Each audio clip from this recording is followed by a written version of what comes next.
बिस्मिल्लाहिर्रहमानिर्रहीम। अस्सलामुअलैकुम वीवर्स, आप देख रहे हैं Saudi Urdu news channel.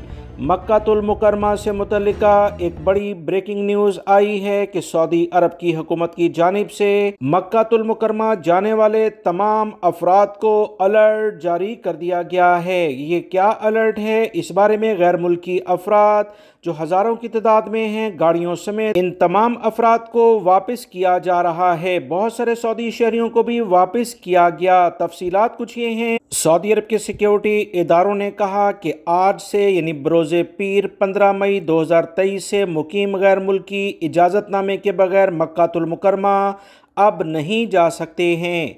Saudi अरब के सरकारी ज़राए के मुताबिक सऊदी अरब के सिक्योरिटी इदारों ने बयान में कहा कि मक्कातुल मुकरमा जाने के ख्वाहिशमंद मुकीम गैर मुल्की अफराद हज सीज़न की हिदायत पर सख्ती से अमल करें। जो नहीं करेगा उसके खिलाफ कवानीन हरकत में आएंगे। आज पीर 15 मई से कोई भी मुकीम गैर मुल्की जिसके पास मुतल्लिका इदारों की जानिब से मक्का जाने का परमिट नहीं होगा, इसे मुक़द्दस शहर में दाखिले से रोक दिया जाएगा। सिक्योरिटी इदारों ने कहा कि हज सीज़न 1444 यानी इस साल जो हज होने जा रहा है उसकी अभी से निगरानी शुरू कर दी गई है। ऐसे किसी भी शख्स को जिसके पास मुतल्लिका इदारे की जानिब से हज मुकामात पर जाने का इजाज़तनामा नहीं होगा, इसे बगैर परमिट मक्का जाने वाली गाड़ियों को वापस लौटा दिया जाएगा।